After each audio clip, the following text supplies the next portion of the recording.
kita udah mulai aja ya videonya. Nanti kita ngobrol-ngobrol aja langsung. So, Iya. kita nikmatin es krim dulu ya guys. Karena kita baru nonton apa? Jumbo. Kenapa disebut Jumbo? Karena Itu adalah sebuah istilah. iya. Menurut pandanganku, point of view-ku, mengapa film ini akhirnya diangkat dengan judul Jumbo? Karena si tokoh utama kan namanya Don. Iya. Don itu kan punya tubuh yang gendut. Oversize, iya. Gendut lah kan, gemuk, gendut, obesitas kan Cabai, beda. iya. Don ini kan tipe yang gendut, tapi dia itu ceria gitu kan. Nah, di sini tuh banyak sekali pembelajaran. Yang pertama dari pertemanan. Nah, si Don ini kan dia kan selalu bermain bersama teman-temannya, tapi teman-temannya itu nggak mau bermain sama dia karena dia itu lelet, dan karena tubuhnya yang besar, yang gendut, sehingga teman-temannya itu ngejulukin dia dengan sebutan Jumbo gitu. Kalau menurut kamu sendiri gimana? Sama sih sama kayak kamu, cuma pada akhirnya dia pakai nama Jumbo itu buat apa ya, namain timnya kan. Itu jadi kayak sebuah ironi juga. Seakan-akan dia tuh menerima semuanya dan mau buktiin kalau Jumbo itu nggak seburuk itu. Ya. Kayak dia tuh mau ngebuktiin bahwa dia itu layak untuk diterima dan layak untuk bermain bersama-sama.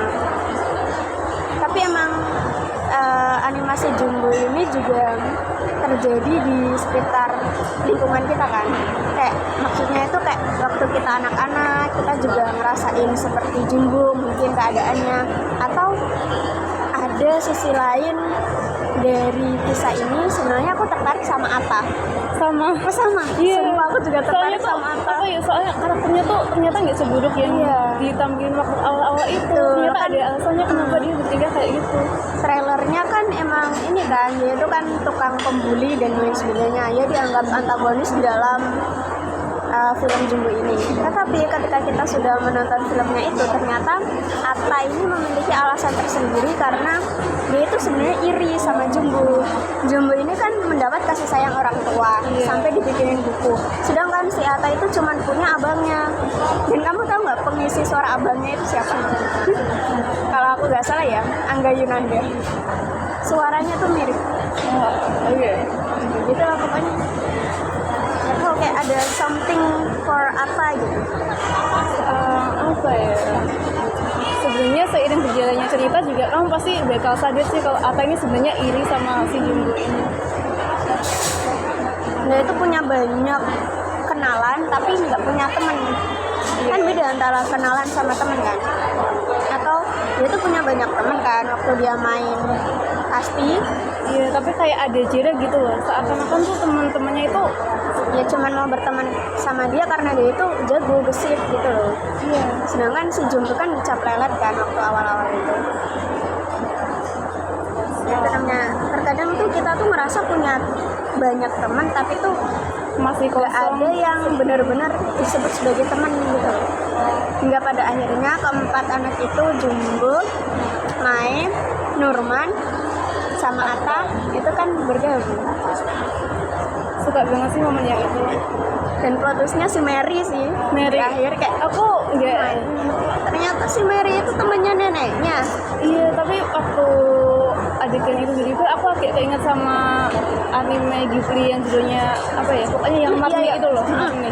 Oh iya aku tahu. Yang ini kan yang neneknya rambutnya panjang dikepang, terus si cucunya itu pendek kan. Oh iya. Dan ternyata itu kan apa ya? Padahal sedekat itu kan dikira kan cuma teman biasa. Ternyata itu neneknya. Dan sebenarnya tuh ya aku tuh udah nebak kalau Pak Kades itu ada something. Soalnya di awal tuh kayak terlalu Terlalu kok baik banget nih orang. Kan biasanya orang yang paling baik itu orang yang paling jahat. Dan aku tuh ngehnya itu waktu adegan di makam yang pakai tudung itu loh. Nah itu kan tekstur tubuhnya kan gemuk sih. Aku malah nggak sadar bagian gemuknya, itu lebih ke bagian tingginya aku fokusnya. Aku gemuk kan gini kan tutupan kan, terus kayak di sininya gemuk. Kalau aku awalnya malah ngira yang itu loh, yang pertama kali ditampilin Yang mau itu gusur toko. penyampaiannya kakaknya Ata yang di awal itu loh, yang ngomongnya agak lelet, itu kan juga kelihatan tinggi kan. Aku sedep gitu kan. iya, sebenarnya aku nggak ngeh bagian gemuknya waktu pakai tudung, lebih ke tingginya. Aku mah yang bagian gemuknya. Ditambah lagi waktu si Ata ngadu sama kakaknya bahwa dia melihat hantu si Mary itu yang ada di Reaksinya. radio, reaksinya si Kades kok aneh nih. Apa jangan-jangan kamu percaya nggak bahwasanya seseorang yang jahat itu terlahir karena dia sering tersakiti atau dijahati, padahal dia aslinya baik. Kan si Kades itu kan dia tuh ingin semua orang merasakan apa yang dia derita. Istrinya dia, makamnya itu kan dihancurin kan. Tapi menurutku kelakuannya Pak Kades itu apa ya? Iya, unreasonable gitu loh. Sebenarnya apa ya? Padahal kan yang lain yang makam-makam yang dihancurin kan nggak ada kaitannya sama Istri. iya betul.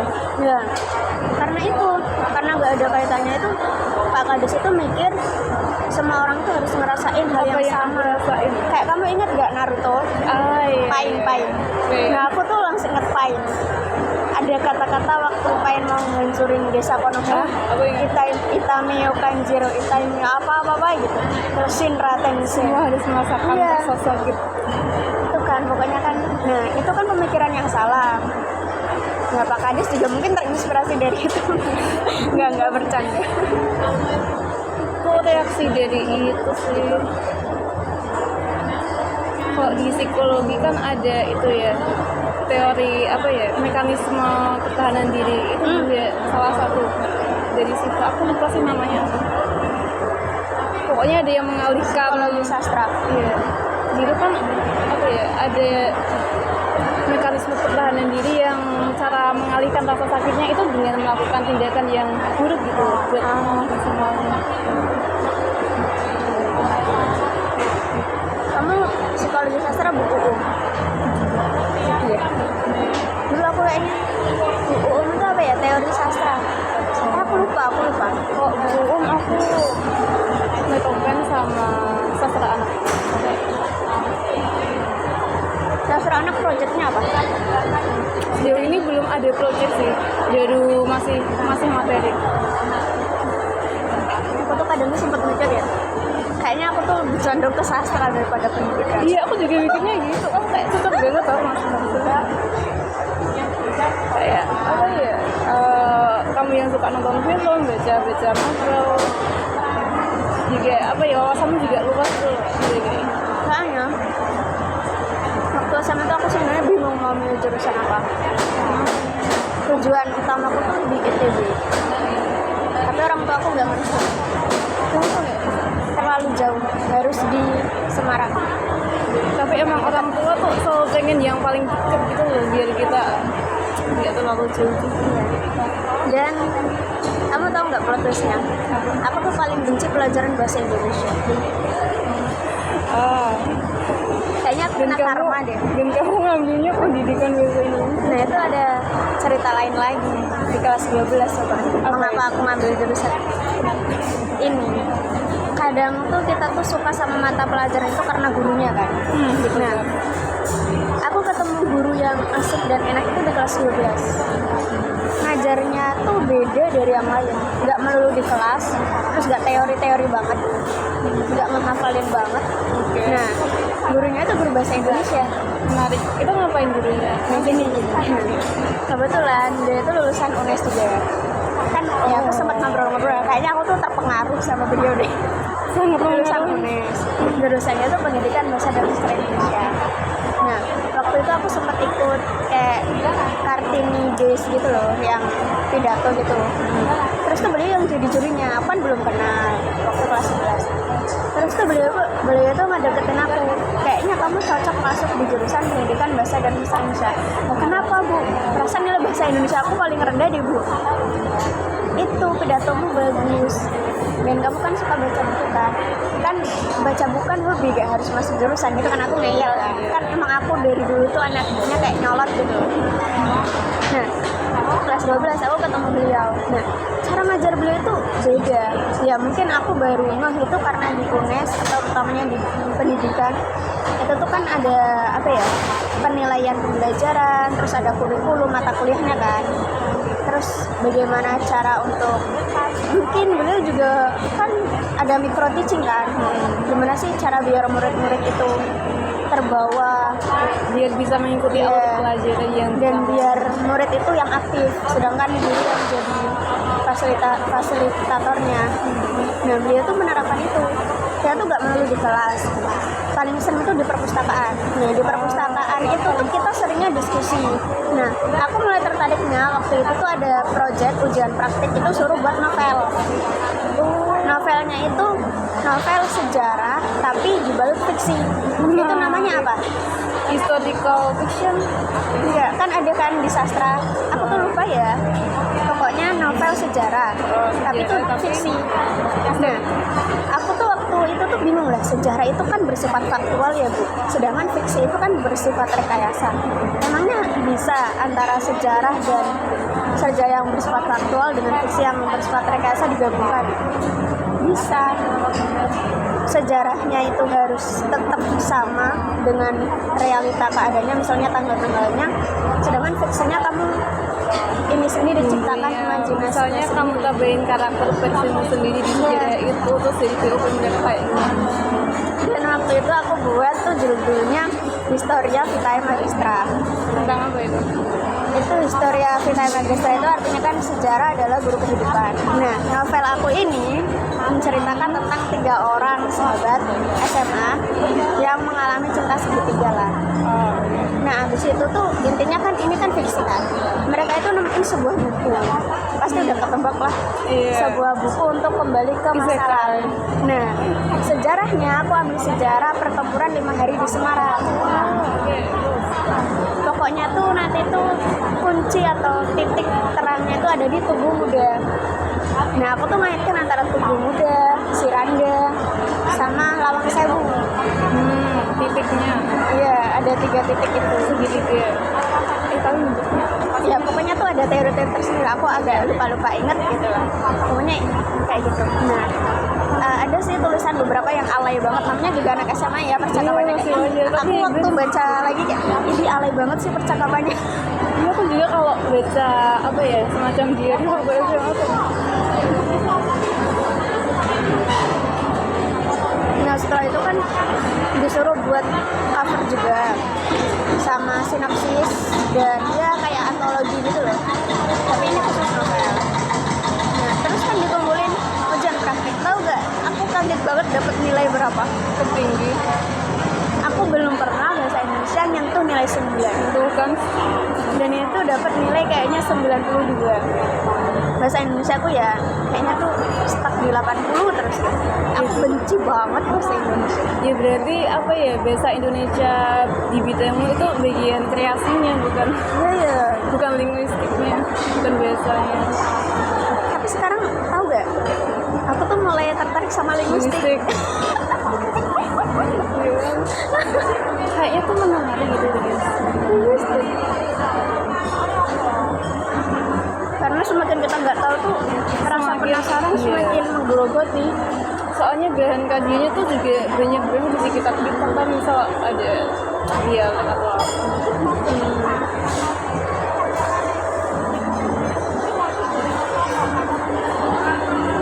Dan sebenarnya aku tertarik linguistik forensik. Tapi di pendidikan bahasa dan sastra Indonesia lagi-lagi gak ada linguistik forensik. Adanya di sastra kan, Ada. Tapi peminatannya. oh iya peminatannya di linguistik jelasnya. Makanya itu kayaknya aku tuh harusnya masuk sastra sastra. Indonesia. Apa pendidikan? Kali gak apa-apa. Nanti aku akan bertemu dengan murid-muridku yang manis dan cantik ya. Tipe guru seperti apa aku? Kayaknya kamu tipe guru yang ceria, humble, tukang rangkul semua murid-muridnya. Iya. Tapi soal contek-mencontek, aku ini sangat tegas. Gak boleh ada yang nyontek. Iya pasti. Awas kalau ketahuan dia. Kamu kayaknya tipe yang bakal banyak cerita deh nanti. Amin ya. Kok jadi melenceng sih dari jumbo ke jurusan? Ya gak apa ya, namanya hidup. Ada yang ke kiri ke kanan, ya mesti lurus ke depan. Oke, kalau balik lagi ke Jumbo, tadi aku amazed banget sama animasinya sih. Detailnya itu loh, waktu dia kaget, waktu dia gugup, bibirnya tuh beneran kelihatan gitu. Iya, detail banget. Sampai kambing-kambingnya. Kamu merhatiin kambingnya nggak sih? Iya, gimana? Aku tuh salfok sama 3 kambing. Waktu Pak Kades ini radio kan, nah 3 kambingnya itu kan lompat. Nah waktu satu kambing yang pon gini lompat, terus yang paling kecil lompat, yang satunya tuh yang apa sih bentuknya? Kan warna-warni kan kambingnya. Itu tuh apa ya? Gerakannya itu sedetail itu gitu loh. Apalagi yang kecil. Yang kecil itu kan dia ini tergantung sama voice actor. ya, voice aktornya kayaknya manusia gak sih? Masalahnya tiga-tiganya itu beda kan, ada yang cempreng, ada yang cool, ada yang biasa.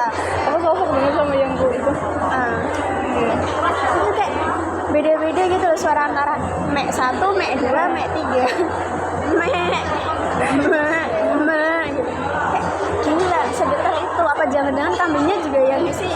Harusnya iya sih. Ya kan, nggak mungkin dong alat. Itu aku emes sama kambingnya. Kan kayaknya jarang deh yang merhatiin si kambing. Iya, Lebih aku juga merhatiin nggak terlalu karakter-karakter di sekitar Jumbo kan. Iya. Aku tuh salfok sama si kambingnya. Apalagi tahu bahwasannya Nuruman itu diasuh oleh siapa? Nenek apa kayaknya?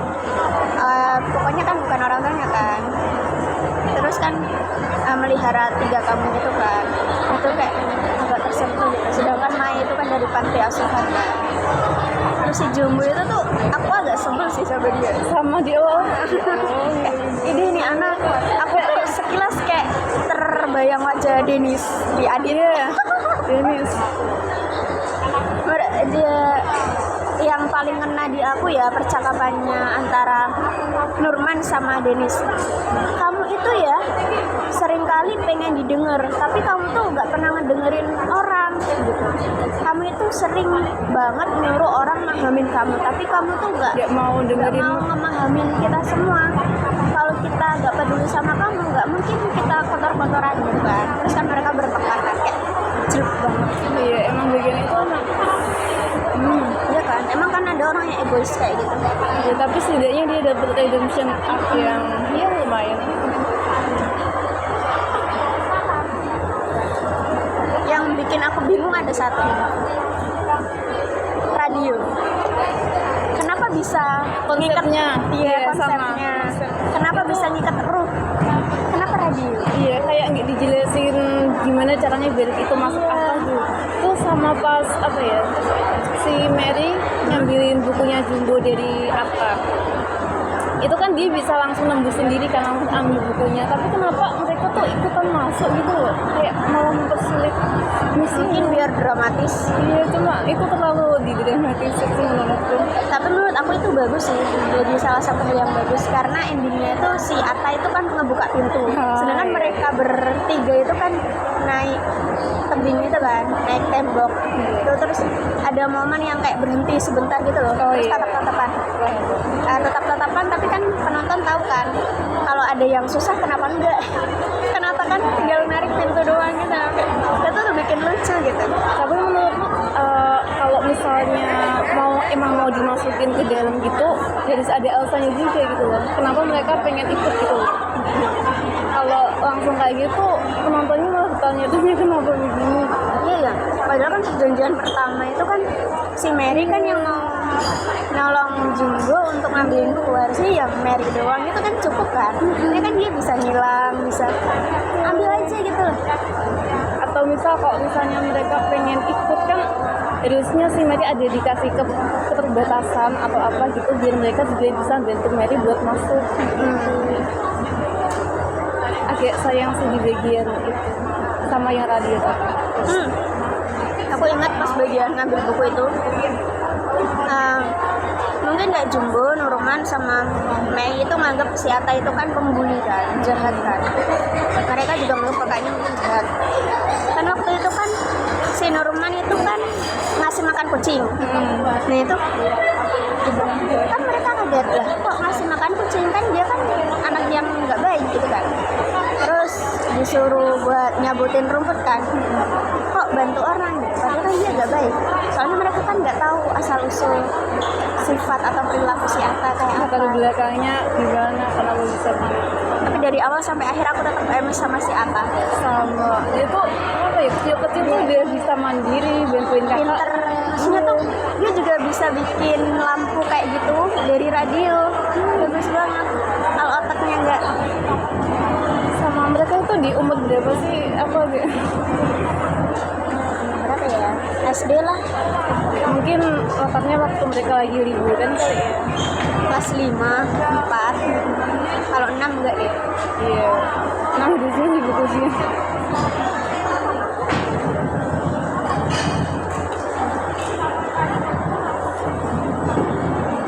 Apalagi ya kejanggalan.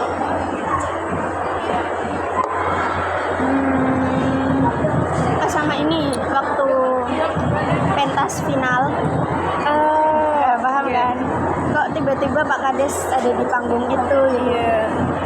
Kurang memberikan informasi bahwasanya gelap-gelapan itu Pak Kades nanti bakal ke panggung itu kayak tiba-tiba kurang Ini- ada clue-nya ya. kan dari makam. Aku nggak tahu ya, maksudnya jarak antara makam sama pentas itu berapa meter. Terus tiba-tiba kan kayak ada di bangunan-bangunan gitu. Terus mereka kan ada di jalan, ada tangga dan lain sebagainya. Tiba-tiba aja Pak Kades masuk dari panggung belakang ke depan penonton. Terus abangnya si Atta kayak udah mengkoordinasi gitu loh sama warganya, bahwasanya untuk digelapin semua gitu. Kayak kurang tertata rapi gitu loh. Harusnya tuh ada space buat abangnya si Atta buat ngomong sama si warga, bahwasanya nanti ini Pak Kades bakal kesini, nanti dengerin aja omongan Pak Kades, bahwasanya Pak Kades itu sebenarnya gini. Terus tiba-tiba Pak Kades kan ditangkap kan. Sama itu harusnya tuh waktu mereka ngarahin Pak Kades ke panggung, harusnya tuh kayak dikasih clue juga, kayak misal ada dialog, ayo bentar lagi kita sampai apa gitu. Jadi kalau kayak lebih jelas gitu. Tapi kalau dipikir-pikir lagi, aku emang lihat si Don ini kayak mundur, itu ada pintunya tuh, tapi udah juga sih kayak tiba-tiba pintu masuk ke panggung, kayak nggak ada naik tangganya atau apa. Iya, Iya ya juga ya. kayak tiba-tiba masuk pintu udah ada di panggung. Iya itu sih.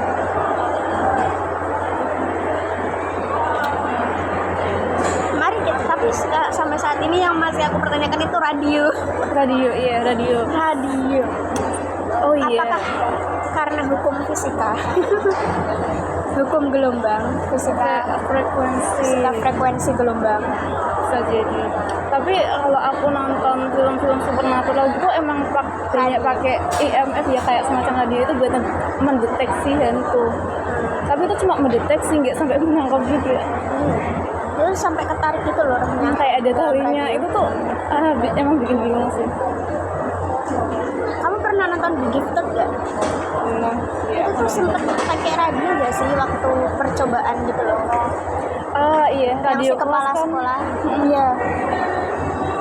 Iya radio kelas juga, tapi kan sebelum itu tuh kayak flashback zaman dulu waktu kepala sekolahnya masih muda. Kalau kayak itu season 2 atau Nggak tahu, aku tuh bingung ya. Soalnya tuh aku udah nonton The Gifted season 1, 2 sama Graduate. soalnya aku seingatnya baru nonton 1 season jadi nggak terlalu ingat juga. Dan itu kan juga pakai frekuensi lagi-lagi. Terus kan di Jumbo itu kan juga menyinggung tentang frekuensi. Terus kan frekuensinya untuk menarik hantu atau melepas hantu itu kan di angka 6 kan. Ya itu kenapa Kamu di lihat kan? angka 6 Di angka 6 kan, apakah ada teori tersembunyi? Tapi tentang harusnya itu frekuensi? juga dijelasin nggak sih? Kayak setidaknya secara singkat lah. Iya. Kalau di angka 6 ini kenapa? Terus kalau oh iya, sama waktu mereka pentas pertama kali kan dia si Mary Hantu itu berubah jadi manusia kan. Kenapa dia harus apa ya? Kalau dia menyamar jadi manusia harusnya kan dibuat make sense, tapi tetap ada kain terbang iya. itu. Jadi kayak seakan-akan Makanya yang paling paling ngeh di sana itu si Atta doang. Yang lain kan nggak ngeh kayak kok bisa gitu Terus kan kan. idenya kayaknya dipegang gini kan. Paling cuma di Kalau gelembung mungkin ada yang niup dari belakang gitu kan. Kalau itu pikirnya mungkin ada warga. alatnya, iya. Makanya si Atta bilang kok bisa. Terus dia kan jadi awal mula konfliknya itu.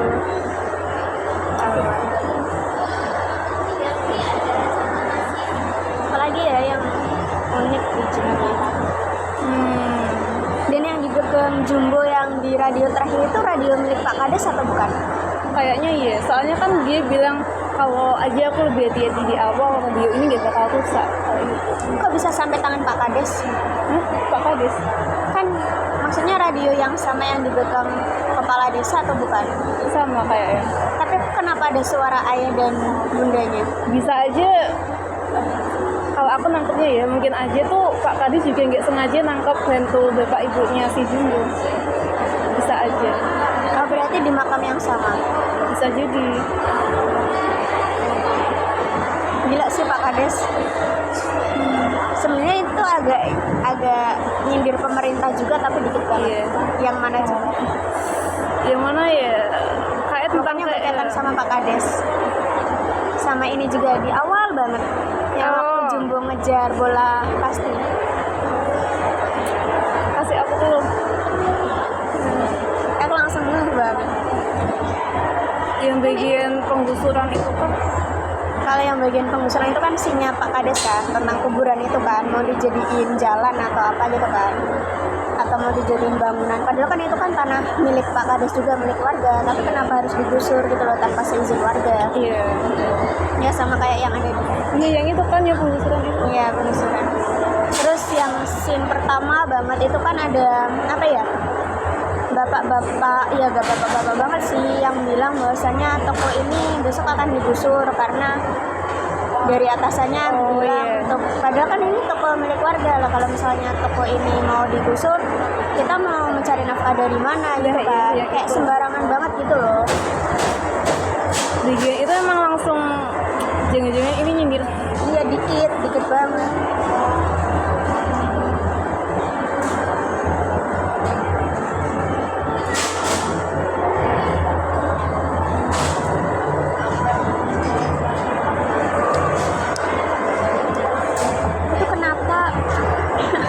Pas radionya terakhir agak ngerasa apa ya, terlalu jengkel nggak sih, kayak terlalu dipaksakan. Ya mungkin biar cepat selesai kan urusannya 1 jam berapa gitu. Tapi tuh lagunya tuh nyentuh banget. Dia lagunya emang bagus. Sampai aku nangis. Aku gak tahu kenapa aku nangis. Tapi emang sih aku kalau nonton film mesti nangis. Kecuali horor. Iya. Tapi kayaknya aku horor pernah nangis juga. Udah apa? Conjuring. Luar sih, The Conjuring itu aku selalu nangis. The Conjuring itu horor, tapi tuh horornya tuh yang gak serem buat jam scare gitu loh. Aku lebih ke nyari isi, terus tuh ada pembelajarannya tuh banyak banget di Conjuring.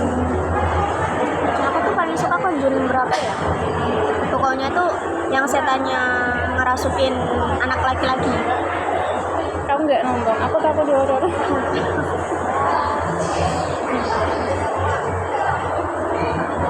Oh iya, horor yang bikin aku nangis parah itu ini Wewe Gombel. Wewe Gombel, kenapa? Wewe Gombel apa genderuwo gitu? Yang ini nyulik anak-anak. Wewe Gombel. Wewe Gombel. Nah, itu tuh bagus buat analisis sastra tau. Tentang feminisme, sosiologi sastra.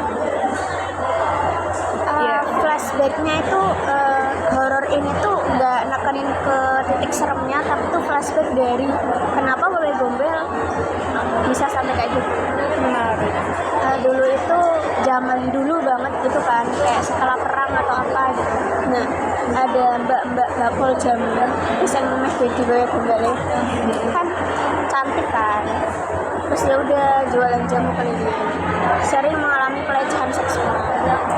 Nah, salah satunya dia itu dilecehin sama bapak dan anak dari keluarga terpandang di desa itu. terus waktu dia lapor semua orang nggak percaya dong. Maksudnya tuh bapaknya kan punya pangkat tinggi, apalagi anaknya, masa mau sama kamu yang tukang jamu doang gitu loh. Selalu kesel kalau ada yang kayak gitu. Kan apa ya, perempuan zaman dulu kan itu kan dipandang sama orang-orang Cuma sebagai apa ya, pelengkap hidup laki-laki. terus dia kan hamil dari ya anak Bapak itu, terus tuh melahirnya itu kayak di pohon gede banget di hutan-hutan gitu kan. Nah selamat, anaknya itu selamat, tapi tuh warganya itu gak terima kalau anaknya itu selamat sama ibunya selamat. Terus dia itu kayak agak gila atau mengalami tekanan batin, tekanan emosi gitu kan. Akhirnya tuh dipaksa untuk pisah sama anaknya. Anaknya itu dibawa sama nenek-nenek siapa gitu kan. Kan dia tuh kan lapor, biasanya dia tuh dilecehin dan ini tuh anak dia gitu loh. Nah semua warga tuh gak percaya, terus dia tuh diseret tanpa pakaian. Tapi ya namanya juga film kan ya pasti ada kayak apa ya, kain batik atau jarit gitu. Diseret terus kayak dibopong, dibawa pakai api gitu kan. Nah endingnya tuh apa? Endingnya itu dia entah dibakar atau digantung di pohon gede tempat dia ngelahirin. kejam banget. Kayak gitu lah pokoknya, aku tuh nangis ya endingnya, tapi aku kurang suka, gantung banget. Gimana gitu? Nah terus tuh kan beberapa tahun kemudian itu kan ada orang dari kota mau ke desa karena sebuah pekerjaan pulang. Nah ini tuh pembelajarannya itu tentang lebih ke orang tua. Wewe Gombel ini akan mencuri anak yang orang tuanya itu lalai terhadap anaknya. Orang tuanya tuh masih kurang ngasih kasih sayang sama anaknya gitu. Jadi dianya memberi dia anak itu kasih sayang. Iya, si Wewe Gombel itu nyuri anak yang kurang kasih sayang orang tua untuk diambil dia dan diberi kasih sayang. Nah anak itu lebih tuh baik gitu. iya, baik banget.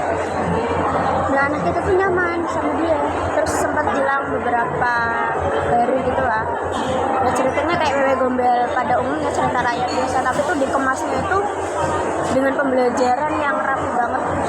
Entah itu feminisme, terus ya lebih ke perempuan sih, pelecehan seksual, perempuan tidak didengar, tentang parenting, tentang arti kasih sayang. Oh sama ini ada persahabatan juga. Lengkap banget ya. Lengkap banget. Sampai aku nangis tuh flashback cerita si Wewe Gombel itu. Siapa yang nggak nangis coba kalau lihat Gail?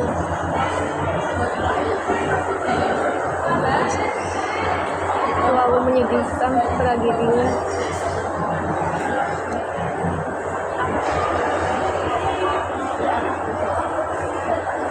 Tapi aku tuh aneh gak sih kalau misalnya tiap film itu aku lebih suka ke tokoh Antagonisnya. ya, tokoh antagonis ketimbang tokoh protagonis. Paham Kayak kok. protagonis tuh kayak stuck ya gitu aja deh. Dan antagonisnya itu selalu mengalami hal yang lebih buruk dari si protagonis, sehingga mereka tuh bakal ngelakuin apapun buat mewujudkan apa yang mereka inginkan.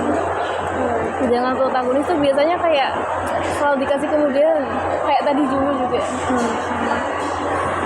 dikasih kemudahan terus tuh perasaan. Ada gak sih film yang tokoh utamanya itu antagonis? Kayaknya ada ya. Joker kan, Joker bagus sih. Attack on Titan. Hah? Attack on Titan. Sebenarnya menurut aku Eren nggak villain sih. Iya, tapi emang nilainya di mata orang lain Iya. cuma di mata kita emang bukan. Ngomong-ngomong Attack on Titan, ada lagi Moriarty the Patriot. I know deh tuan. Kan itu kan si tokoh utama si Moriarty itu kan bakar seluruh kota. Iya. Kan orang-orang menganggap bahwasanya membakar seluruh kota itu kan perbuatan yang jahat. Padahal itu ada apa ya, fungsinya sendiri buat kebaikan mereka semua. Karena kan perbedaan kasta kan, antara kasta tinggi dengan kasta rendah itu kan dipisahkan sama tembok yang gede banget gitu kan. Jadi yang kaya itu mereka kenyang, yang miskin mereka itu Selalu kelaparan. kelaparan. Padahal tujuan pembakaran itu tuh buat Untuk meratakan semua. Ya sama kayak Eren. Eren itu kan tujuan Rambling. Itu kan untuk ya biar nggak ada yang dibenci, biar yang dibenci itu cukup dia sendiri aja. Cuman aku di sini nggak suka sama Mikasa. Kenapa? Eren itu mampu membunuh semua orang demi teman-temannya. Tapi Mikasanya terlalu Tapi pelin-pelan. Mikasa dan teman-temannya itu malah gini, aku salah ngomong ya. Kalau misalnya ada dua pilihan, ini kayak analoginya aja. Kamu memilih untuk membunuh kekasihmu sendiri dan menyelamatkan orang banyak, atau kamu memilih menyelamatkan orang banyak dan membunuh kekasihmu. Aku ingin menyelamatkan kekasihku. Sama berarti pemikiran kita. Kayak gimana ya? Kayak aku bahkan nggak tahu mereka Kenapa semua nggak? ngapain, aku Iya. menyelamatkan mereka. Sama aku mikirnya juga gitu. Ini kayak ya emangnya mereka kenal aku, emang mereka bermanfaat bagi aku, emang Apa hubungannya buat aku? Lagian belum tentu mereka bakal berterima kasih atas apa yang aku lakukan. iya kan, ya mending aku nolong kekasihku lah, orang dia yang udah kenal aku, dia yang udah nemenin aku selama hidup aku gitu. Iya. Dia udah nemenin saat susah sedih, Mikasa goblok. Kayak aku setuju pendapat Eren itu bukan villain ya guys. Mari kita rambling. Tapi ya gitu, Gimana ya? Gimana? tergantung Hachimi. Semuanya terserah dia deh. Momen epicnya itu si Mikasa motong Kepalanya itu suci. Siuman akhir. Kenapa? sebenarnya tuh Eren itu reinkarnasi jadi burung gak sih? Aku juga berpikir Kan begitu. shellnya si Mikasa kan terbang, terus tiba-tiba ada burung. Dan selalu ada burung itu setiap kali ada scene penting gitu ya. Gini ya. Dan aku paling sedih itu percakapan antara Eren sama Armin, yang dia halusinasinya Armin sama Eren tentang laut. Kan mereka kan nggak pernah lihat laut kan. Laut itu sebenarnya kayak apa sih, di dunia luar sana itu kayak apa sih? Tapi ironinya begitu mereka mengenal dunia di luar itu malah ternyata nggak seindah yang kita bayangkan. Ternyata jauh lebih buruk daripada di pulau yang kita tinggali ini. Karena ada pepatah bilang semakin sedikit kamu tahu, semakin baik buat kamu.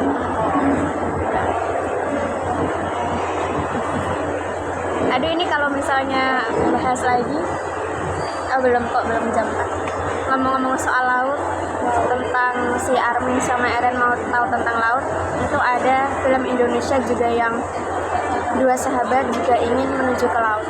Apa itu? Kamu pasti tahu, Suhoki. Ah iya tahu. Tapi aku belum nonton. Aku udah nonton, ya sedih banget. Si Suhoki sama sahabatnya itu kan pengen banget kan ke laut gitu, karena itu kayak apa. Plot twistnya tuh sahabatnya itu dibunuh di laut. Kayaknya aku Sahabatnya bakal itu kan, nangis nontonnya. sahabatnya itu kan masuk partai PKI. Kan tahu sendiri kan dulu waktu 19 berapa itu kan PKI kan sempat terkenal kan, sebuah partai yang paling gede kan sosnya. Terus kan ada konflik gitu kan. Dan akhirnya semua anggotanya diberantas. Padahal tuh si Suhoki udah nasihatin sama sahabatnya bahwasanya ini tuh kakak yang salah. Kayaknya paling nggak bisa soal saya gitu. Itu bagus banget, Oke, nanti aku tonton. apalagi percintaannya, apalagi ini lebih ke politik. Kan si Suhoki itu mahasiswa UI, kayaknya jurusan sastra ya. Ya hobi dia itu ya nonton film terus diskusi Dan dia banyak mempertanyakan ya tentang negaranya sendiri, tentang apa sih sebenarnya arti demokrasi. Dan dia ini lebih ke golongan pembenci Soekarno. Dia itu sangat tidak suka, kan dulu kan Soekarno menetapkan bahwasanya dia adalah presiden seumur hidup, demokrasi terpimpin lah gitu kan. Iya. Itu kan adalah sebuah keegoisan gitu loh. Demokrasi itu ibarat nasi, kalau kata Wiji Tukul kan, kalau dimakan jadi tai. iya aku ingat yang itu. Perasaan itu apa ya, orang yang dulunya bener kalau udah nyicipin kekuasaan tuh kebanyakan Ya lihat aja deh mahasiswa yang demo yang sekarang. iya. Kalau misalnya udah masuk ke pemerintahan juga bakal ngedengerin kita. Kayak yang dulu-dulu juga Iya kan, kayak ya aku gak mau nyebut oknum ya, ada lah kayak gitu sih. Kayak mereka oke, demo keluar, terus waktu ke pemerintahan bilangnya ingin mengubah pemerintahan dari dalam, dia ini yang terbawa arus. makanya itu Ya makanya itu aku gak pengen ikut organisasi yang ada di kampus gitu. Apa? aku pernah dengar juga sih kalau kamu masuk ke suatu golongan yang kebanyakan tuh orang-orang salah dan kamu tuh tahu itu salah, antara kamu mempertahankan diri sendiri dan melawan mereka, tapi akibatnya juga gimana ya, nggak bakal bagus buat dirinya sendiri. Tapi kalau ikut mereka juga tergantung dirimu sendiri juga sih. Ya ibaratnya ini kan stroberi kan, ada beberapa buah stroberi dijajarin dalam satu wadah. Ada satu stroberi yang busuk aja tuh nantinya bakal menyebar jadi busuk semua kan. Ya ibaratnya tuh Kayak terpaksa kan itu akan lebih cepat menyebar daripada kebaikan. kalau satu orang itu mau nyebarin kebaikan dan mengaruhi yang buruk, itu juga harus setidaknya mempengaruhi satu orang dulu buat nyebarin kebaikan itu. Iya. Susah sih. Orang Nabi Muhammad aja butuh proses yang lama banget kan, sampai pernah dikatain gila lah. Emang apa ya, mengatakan sesuatu yang benar kepada orang yang nggak tahu itu benar atau salah itu susah, butuh proses, butuh waktu. Ini tuh kayak konflik yang gak bakal pernah berakhir. Kalau misalnya mau apa ya, bikin yang lebih baik, kayak emang nggak mau harus dijatuhin semuanya dulu terus mulai dari awal. Tapi kalau mulai dari awal pun nanti pasti bakal mulai konflik lagi yang mirip kayak gitu. Ya, ada golongan-golongan tertentu yang memanfaatkan hal itu. Iya. Kayak itu siklus yang terus berulang. Lingkaran setan.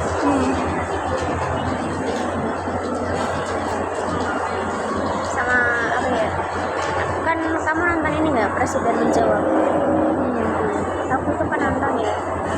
Yang apa, wawancara itu. Ya wawancara itu tuh ya, antara pertanyaan dan jawaban tuh kayak Nyambung. kurang. Aku cuma dengar apa ya, potongan-potongannya, soalnya kayak Kak Nurul ya buat. Apalagi waktu Mbak Najwa Shihab mempertanyakan tentang apakah seurgent itu undang-undang, tahu sendiri kan? Jawabannya malah tentang pensiunan TNI. Kan pertanyaan kan seurgent itu kan, Mbak Najwa Shihab atau Mbak Uni gitu, kayaknya Mbak Uni gitu.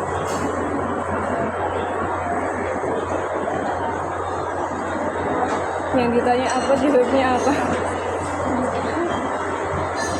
Kayak beliau itu lebih mengaitkan ke fenomena-fenomena sosial yang ada di sekitarnya. Jadi Cuma jawab apa yang dia tahu. ngelantur gitu loh, gak pada fokus utama dari solusinya gitu. Dia tuh kayak bisa nggak tahu dijadiin penelitian, emang, apalagi kalau pragmatik. iya, kalau masuk linguistik itu bakal jadi topik yang sangat menarik sih obrolan. Kayaknya skripsi tahunnya kita itu bakal kompleks banget gak sih, Apalagi kalau kamu bahas sosiologi itu. waktu Bu UU UTS atau apa gitu kan, suruh buat artikel tentang pendekatan sastra. Aku kan ngambilnya sosiologi sastra. Nah aku tuh ngambilnya tuh novel dari Maman Suherman, kamu tahu gak? Iya. Judulnya Ray dan Perempuan. Itu tentang apa? Aduh. Aku mainnya belum sejauh itu. Aku ini kan Maman Suherman kan anak UI. Nih itu kayak mau meneliti tentang skripsinya gitu kan. Terus dia tuh neliti di sebuah ini tuh kayak sisi gelap Jakarta tentang prostitusi. Dia tuh ketemu sama salah satu orang, sebut saja namanya Ray. Ini kan cewek kan, ternyata itu bekerja di sebuah prostitusi, tapi prostitusinya khusus yang lesbian. Nah, konflik dari Ray ini sangat kompleks.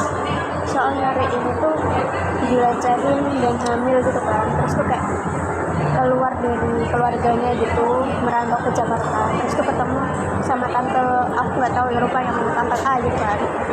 Dia tuh baik banget sama si Ri awalnya, dia ditumpangin rumah lah, diapa-apain, ternyata di balik itu semua itu ya itu dia dijadiin. Makanya kan sisi kayaknya nggak di Jakarta doang deh, tapi kan emang sisi gelap Jakarta waktu itu fokusnya ke prostitusi kayak gitu. Ini mengarah ke lesbian gitu. Meski aku ambil sosiologi sastra, si tokoh Ri itu loh, tentang sama berkaitan sama lingkungan kerjanya dan sebagainya. Aku bacanya juga hampir kena mental gitu loh, tapi kok bagus gitu loh. Itu trik yang manipulatif ya, dikasih baik-baik dulu terus Kan biasalah, namanya apa sih, bos prostitusi itu namanya mucikari. Sebelum itu kan kelompok sosiologi sastra itu merekomendasi, aku ngerekomendasiin temanku tuh pada baca itu shock, novelnya Eka Kurniawan yang apa seperti dendam, rindu harus dibayar tuntas. Kan ada adegan pelecehan polisi, nah lagi-lagi polisi melecehan orang gila, wanita gila sampai nafsunya kan. Wanita gila itu kan ya sembunyi lah di rumah, kayak nggak ada penghuninya gitu loh. Tiba-tiba masuk 2 polisi sekaligus. Nah, si tokoh utama ini ngelihat dari jendela sama teman-temannya. Nah, teman-temannya pada kabur, dia tuh kayak berdiri kaku doang gitu loh, kayak ada trauma. Terus tuh polisinya lihat, disiram, suruh itu juga, suruh pelecehan juga, sehingga menyebabkan penisnya si tokoh utama itu nggak bisa berdiri lagi. trauma. Nah, namanya apa sih? Menop. Bukan, itu kan itu kan Jadi nggak ada apa sih namanya, iya, gara-gara trauma itu. Terus teman kelas baca, gila kawan, tak laras. aku jadi keinget kasus pelecehan anak-anak itu. Akhir ini berita di Indonesia bikin shock. Terlalu gila sih, Makanya aku nggak ngebuka media sosial sama sekali akhir-akhir. sampai aku biasanya aku dapet kayak gitu tuh dari Instagram. Bukan, aku dari X. Jadi berapa ini aku jadi buka X, pusing banget tau dia baca yang kayak gitu. Apalagi ini kasus yang dokter ngebius terus dilecehin. Kamu nggak denger yang itu? Ada. Udah ada lagi kamu suruh. Semakin gila. Makin gila nggak sih?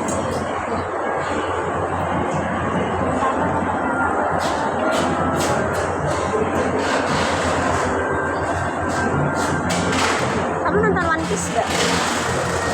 Itu bagus banget. Terlalu banyak. Nonton ini aja yang movie. Iya, Bukan movie, yang di Netflix, yang live action. Nah, kalau live actionnya aku udah Ada nonton. 8 episode, aku juga udah. Bagus sih. Tapi bagus animenya. Maksudnya tuh kan di live action kan cuma 8 episode. Kalau di animenya itu kan udah banyak banget kan. Nah, itu tuh ya sama halnya tentang lagi-lagi bajak laut itu kan terdengar jahat. Tapi ternyata nggak sejahat itu, ada sisi lainnya juga, ada alasan kenapa mereka begitu. Ternyata si bajak laut itu malah melindungi rakyatnya. Kan ada di One Piece itu kan ada bajak laut sama ada yang pemerintah itu loh, khusus pemerintah itu malah nggak ngedengerin rakyat. Aku suka sama lu pemikiran. Tapi kebanyakan apa ya, karya-karya sekarang emang kayak gitu sih. Ya dia kan dari dulu juga banyak yang kayak gitu. Tapi tuh aku ingin ya perfilman Indonesia itu kembali kayak dulu, misalnya kayak zaman-zaman yang romance, yang Yudit gitu loh, I Love You, yang di pesawat. Ya tahu. Nggak melulu soal horor, dari diambil dari kisah nyata gitu loh. Dengerin horor. Aku butuh Jumbo yang versi lain lagi, animasi Indonesia yang seperti Jumbo, yang sama versi lain. aku juga kadang tuh mikir apa ya, kita tuh punya banyak plot, punya banyak cerita, tapi yang dipakai itu aja gitu. Kayak yang selalu booming itu yang horor gitu loh. Kadang juga iri tahu lihat negara lain itu apa ya, bikin cerita soal sejarah mereka, kayak misalnya kerajaan dulu. Di kita itu apa ya, kayak jarang banget nemuinnya kayak gitu. Bahkan aku tuh suka India. Film ya, jangan sinetron ya. Film India keren-keren banget. Three Idiots. Nah, Three Idiots aku nonton. Itu Amir Khan kan. Itu kan apa ya? Ternyata dia tuh ngejukiin majikannya kan. Atas nama majikannya kan. Iya. Itu pemikirannya tuh kayak dia tidak mengandalkan hafalan, tapi tuh mengandalkan hubungan dia. Dia tuh kayak nggak mau ngikutin aturan tertulisnya gitu, Iya. pengen nemuin sendiri gimana caranya gitu. Kan di Three Idiots itu kan diceritakan ada mahasiswa yang ambis banget kan, yang apa-apa selalu jawab, terus jawabannya tuh lengkap, terus ketik di buku. Nah dia tuh justru malah yang out of gitu. Iya, dan aku tuh gak suka dosennya di sana. Dosen yang di sana itu Kan terlalu terpaku pada buku, pada teks. Aku tuh lebih setuju si Amir Khan itu. Dia itu mencoba untuk memahamkan seseorang dengan bahasa yang paling sederhana. Kayak ibaratnya waktu ditanya apa itu pesawat sederhana kan waktu di kelas, terus si ambis itu kan jawab panjang lebar sesuai di teks, sedangkan si Amir Khan itu aku suka banget penjelasannya. Pesawat sederhana itu sebuah alat yang meringankan pekerjaan manusia, ibaratnya kipas angin, ibaratnya resleting, up down gitu kan. Kayak kan semua orang pada ketawa kan, tapi pun itu bener gitu. padahal penjelasan yang kayak gitu tuh jauh lebih bagus sih. Iya. Menandakan kalau dia benar-benar paham konsepnya kayak gitu. Dan apalagi kalau orang lain paham apa yang dia jelaskan kan berarti itu udah bagus kan. Sama ini loh, Every Child is Special, itu juga Amir Khan. Every Child is Special, Aku nggak nonton. itu tentang anak yang apa ya, aku tuh lupa ya namanya, bukan autis, Tunggu. disleksia. Dia tuh baca tulisan, itu tuh tulisannya kebalik. Oh iya. Kebalik semua gitu loh. Dia tuh imajinasinya gede. Anak-anak yang kayak gitu kan pintar gambar, jago gambar gitu. Tapi kalau dia belajar itu selalu tertinggal dari teman-temannya. Keterlambatan membaca, keterlambatan belajar. Dan ini lagi-lagi soal orang tua ya, parenting. Orang tuanya itu tidak mau menerima bahwa anaknya itu disleksia. Makanya si Amir Khan di sini tuh berperan sebagai guru yang selalu mendampingi anak itu. Sampai endingnya tuh bagus banget. Ya, anak itu tuh jadi juara di lomba melukis. Kan gak semua orang dicap pintar itu karena pintar matematika. Ada bidangnya sendiri. Emangnya ikan bisa manjat pohon? Iya betul. Kayak what? Orang tuanya pasti pikirannya gini, kalau yang lain begini anakku juga harus begitu. Iya.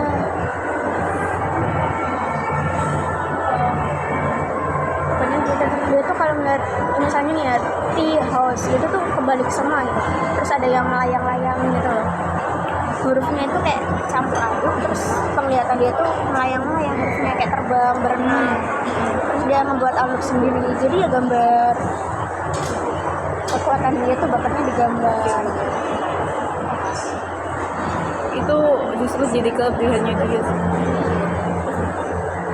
Apalagi kan apa ya, orang tua Asia kan tahu sendiri lah lebih mengutamakan apa ya, teori materi daripada seni. Jadi ya pantas aja. Kalau orang tuamu gimana? Terserah aku sih. Saya tergantung diri. Iya.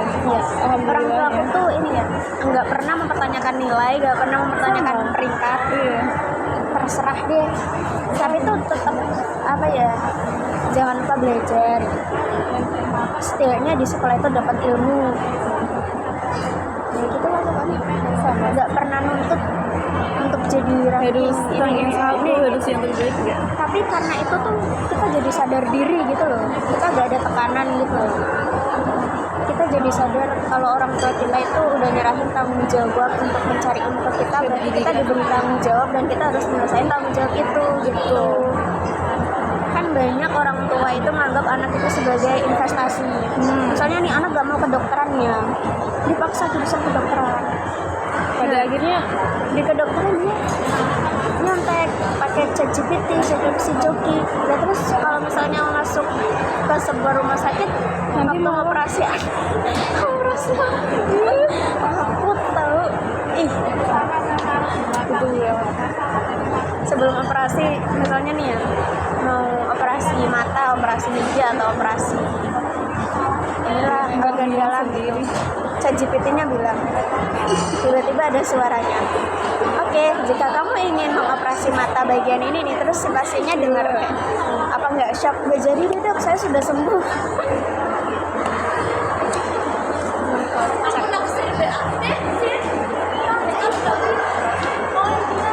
Kalau melihat anak SMA aku jadi pengen balik ke masa-masa SMA lain. Kayaknya seru, gak ada beban. Tapi dulu waktu kita SMA pengen cepat-cepat kuliah, kayaknya Iya. seru deh. Kayak lebih bebas gitu kan. Enggak deh, Selalu aja begitu. enggak deh sama. Lebih baik puas di sekolah. Udah yuk, Oke. aku mau beli headset. Oke, alright. Sekian, terima kasih. Dadah. Berapa menit ini? 55.